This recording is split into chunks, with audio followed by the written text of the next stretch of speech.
Yes, indeed. It is called Lothric,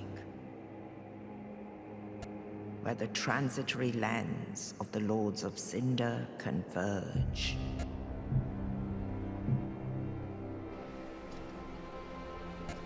In venturing north, the pilgrims discover the truth of the old words. The fire fades, and the lords go without thrones.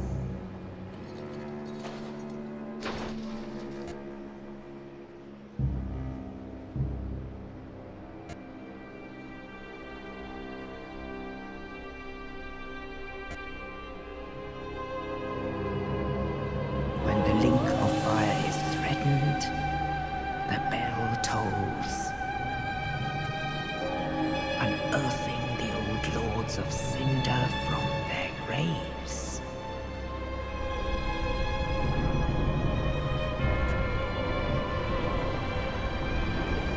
Aldrich, saint of the deep,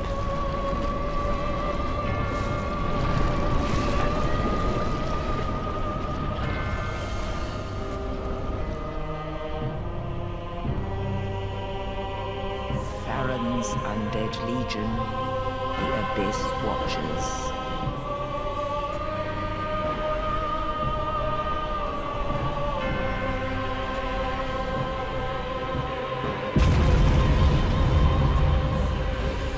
And the reclusive lord of the profaned capital.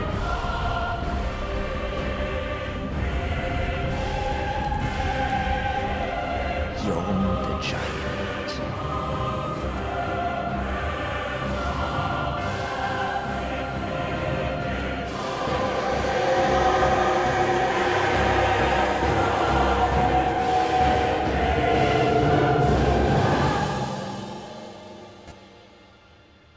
Only in truth,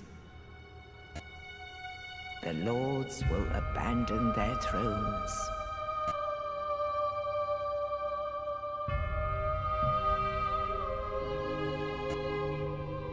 And the unkindled will rise.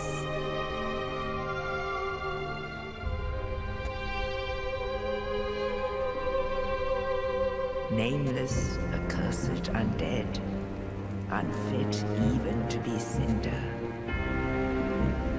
And so it is that ash seeketh embers.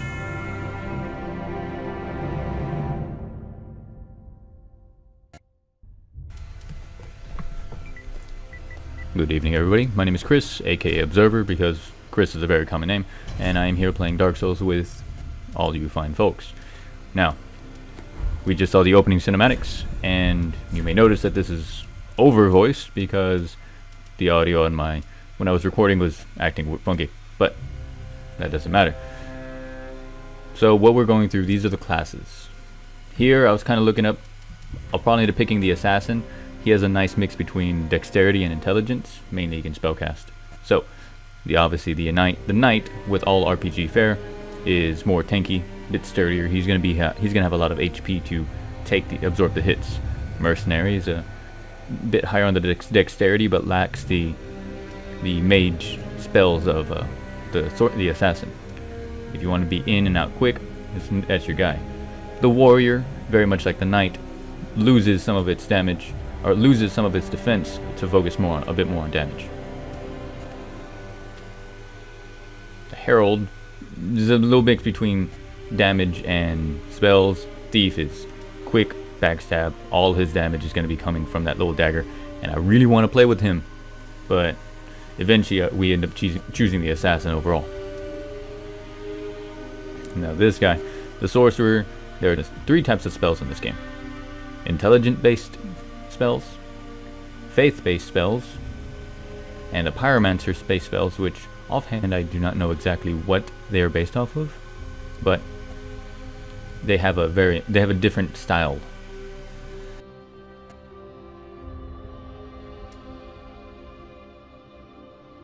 This turtle shield, I want that. I want that back turtle shield thing.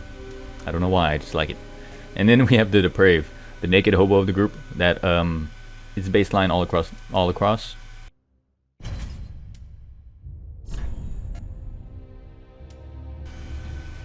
Now the starting items, we have the life ring, gives you a little extra HP.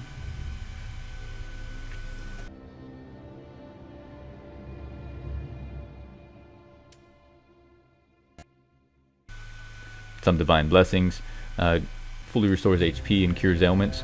Those who have actually played Dark Souls in the past or Bloodborne know a lot of these items, and they do transcend through most of them. Very much like this black bomb. The information here is just for newer people. The fire gem is to upgrade your weapons. You know, these are all things you start off with, just to start off with. Now, while we're going through all this, I'd like to take a time to say, well, hello. I'm a new channel, and outside of Into the Gungeon, Dark Souls 3 is going to be my main Let's Play. Hope you guys enjoy it. If you like it, cool. If not, any comments, anything you'd like to mention, I'll be more than happy to take into account as I continue to grow. Now, we're not going to be going... Now, what we're going to be doing is, for the most part, while I'm recording, you will see myself doing live commentary, as long as the audio doesn't mess up. But when it comes to repeated deaths, you're going to see my deaths, but you're not going to have to sit through every single time that I re-die on the bosses. I'm gonna slim it down. That way you guys can just see how many times I've gone and attempted to try to kill these guys, but not have to, you know, not have to be there every moment of the day. Alright, so after customizing my character, I made a nice, pretty purple-haired lady. And yeah, I decided, as I mentioned, I went with Assassin just because I was planning on going rogue, but I figured I probably should lead myself in. Daggers are hard, man.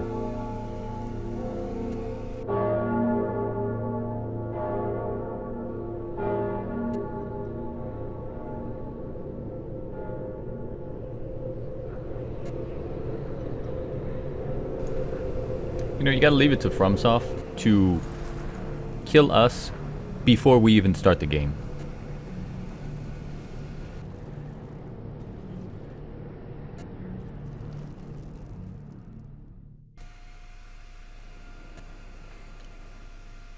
Alright, well, this is standard tutorial fare. It actually has been a while since I played some Dark Souls, so I spent some time looping around playing, just getting myself reacquainted with the controls. Figured out how to dual hand, which gives you more damage per strike, and it gives you a different set of attacks.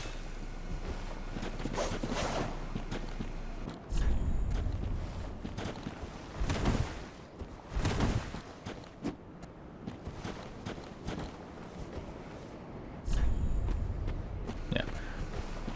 In this game, you have basic attacks, R1, and then you have strong attacks, which are R2. You can do the dodge roll, and then you can take a step back. This is really all just standard tutorial fare.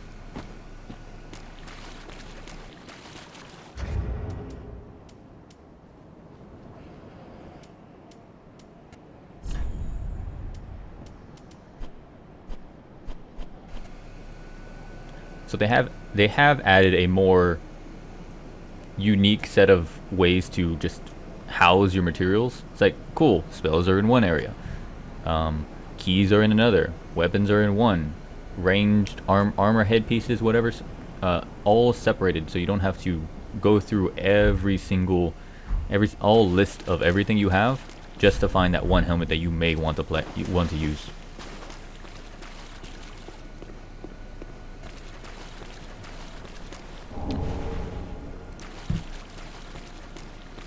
Obviously, the souls are to give you extra souls as a held item, something that you don't lose over time or in between deaths, which you're going to see a lot of it in a moment. I think I was just reorientating myself to, yeah, figure out what my spell does. Now, so there I actually did accidentally hit R2 on the spell, which causes your spell skill to activate. With the spell that I have, Spook or Cerise, this Ashen Flask that I just picked up is a mana flask. So your mana is tied, of course, to your spells. You know, you use your spell, use the mana. But in this game, you actually have a flask. Now, we come to find out later that you can actually kind of alternate these flasks. So if you have a grand total of 4 flasks, you can have 4 Estus flasks and 0 Ashen flasks, or you can have 4 Ash flasks and 0 Estus flasks.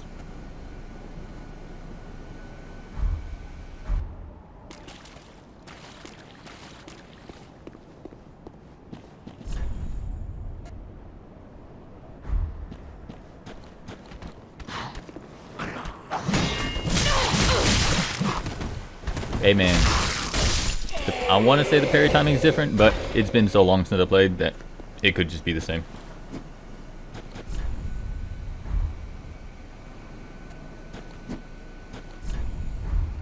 So with the S stock,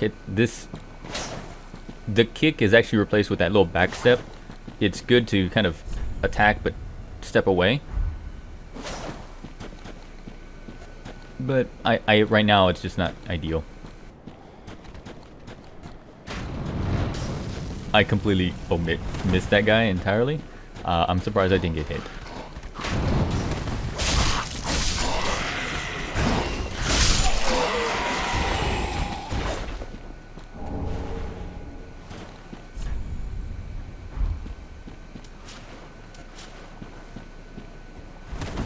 I knew that was the way out to head off into the next area.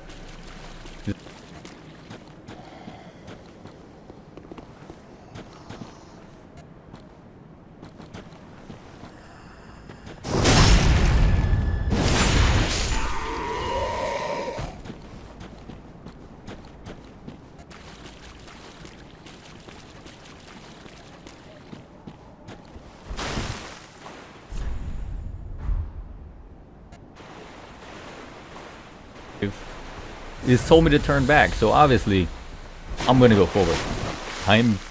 I'm gonna face those challenges in this game head first.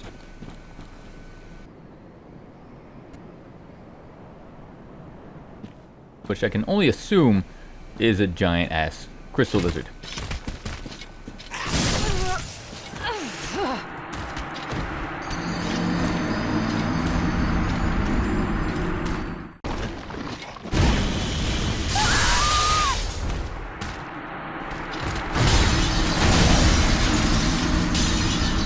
This bastard just kept stepping on my dead body. So the first couple of deaths, he has a tail. In past Dark Souls games, you could cut off his tail and you could get a weapon. Well, one of these deaths, I was just aiming at his tail non-stop. That caused, obviously, I think it was this one where I was spending most of my time, especially with him low, trying to get his tail. I didn't find it, if it's there.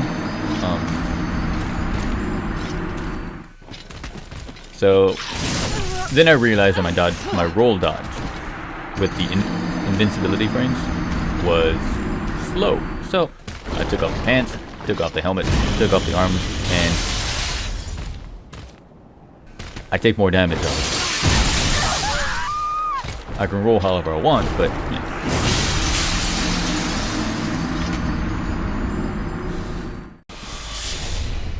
Like, this spell is not useful in the tutorial, so I was like, yeah, why not? Alright, so this guy, he's got some basic moves. Alright, that side swipe, he will always juke one direction and then come in the other way. Like, he'll take a fake right and then come in your left.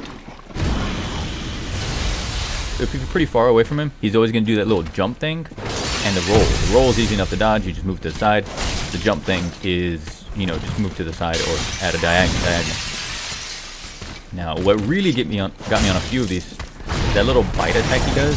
He does it 4 times, but it's such a delay on that last attack that it caught me off guard so many times. The Ice Breath doesn't seem like a hindrance, but what the remaining crystals will block your rolls. I got stuck on one of them in one of my past lives. So at this point, I was just, you know, fuck it. I'm not gonna try for that damn tail. If there is anything, I'm gonna miss it this round. I'm going through this blind, so you know, I'm not looking at any walkthroughs, playthroughs, not anything. So if it's there, it's there. If it's not, you know, oh well.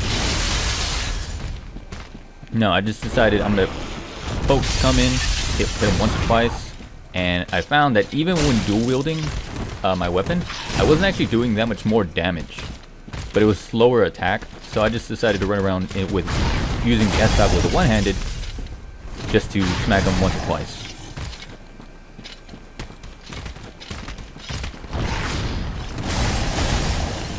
Now, obviously, counterintuitive to everything that should tell you, most of the time, the safest position around these big monsters is going towards them.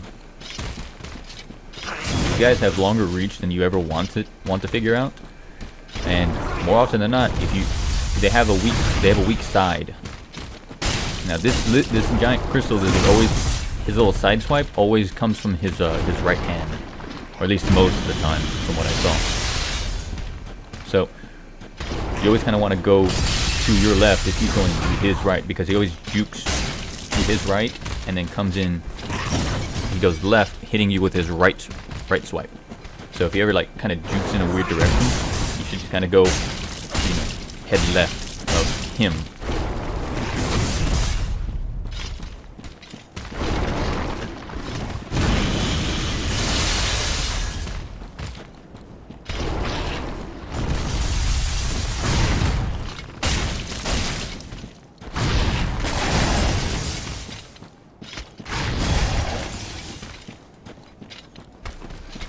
Yeah, see, by this point, I had spent enough time focusing on just his movements that he became pretty easy. He would still get me from time to time with an attack that caught me off guard. But this is what I love about Dark Souls. This guy, this giant crystal lizard bastard, the first couple of deaths, like, I could do nothing. I could hit him once or twice, and then he just steamrolled me. Literally, because he's giant balls. But Tim, you get to see his movements. You say, hey, he's mobile, but he always tries to go for you. So if he's going off to the left, then he's gonna come in and try and swipe you. You stay a far enough distance, and you can kind of bait out this jump attack and get a nice, easy attack if you roll into him.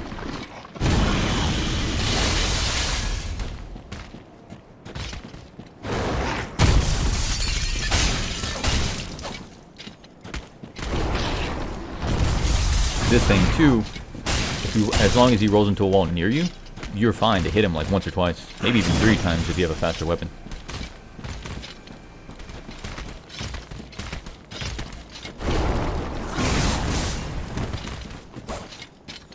Now, I could have probably killed him at that time, but one thing about Dark Souls is that you always still have to focus that even if he's 1 or 2 hits away, he can easily kill you. But for killing him, we do get a, you know, a nice, cool little shard, so we get a little dance.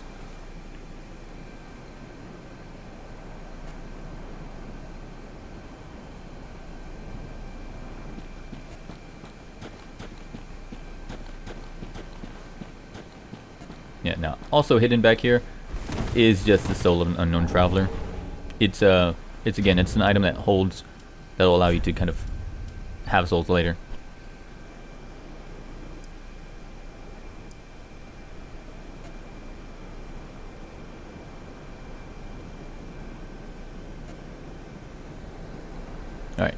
Titanite altered by a soul. Reinforces soul transponded weapons 2+4. Weapons forged by transposition can only be reinforced by titanite of the same kind. In rare cases, crystal lizards devour souls, growing to monstrous proportions, and leaving these great scales.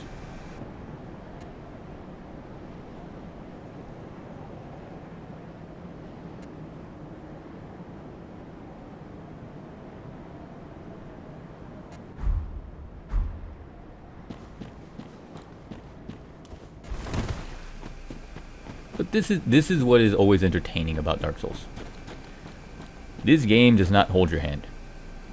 You will die. You will make mistakes. But every death and every mistake is your fault. It's humbling, and sometimes it's difficult for people to realize that if they get killed by that giant crystal lizard, it's their fault. Even if the mistakes are something that they don't know, it's still a mistake that happened. But that's fine. You have repeated chance to go back and get better. This game doesn't ask you to know everything up front. It asks you to learn with it. Play the game. Fight the game. Survive the game. The longer you survive, the more you kind of have to focus, the more patient you have to become. You can't just run in with a giant halberd and just attack everything. You are going to die. Everything in this game can kill you. I'm surprised these rocks have not killed me yet. That's how much things can kill you in this game.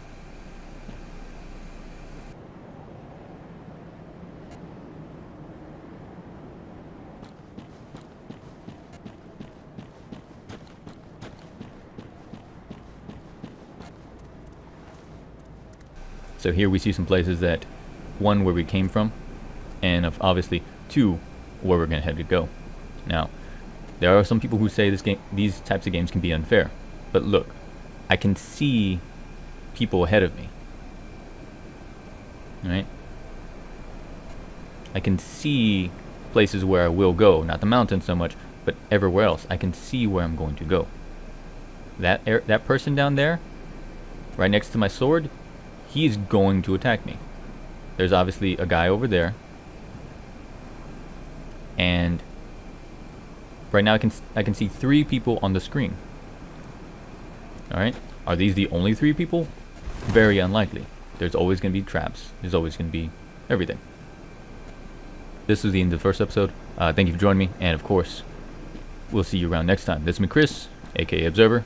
Bye.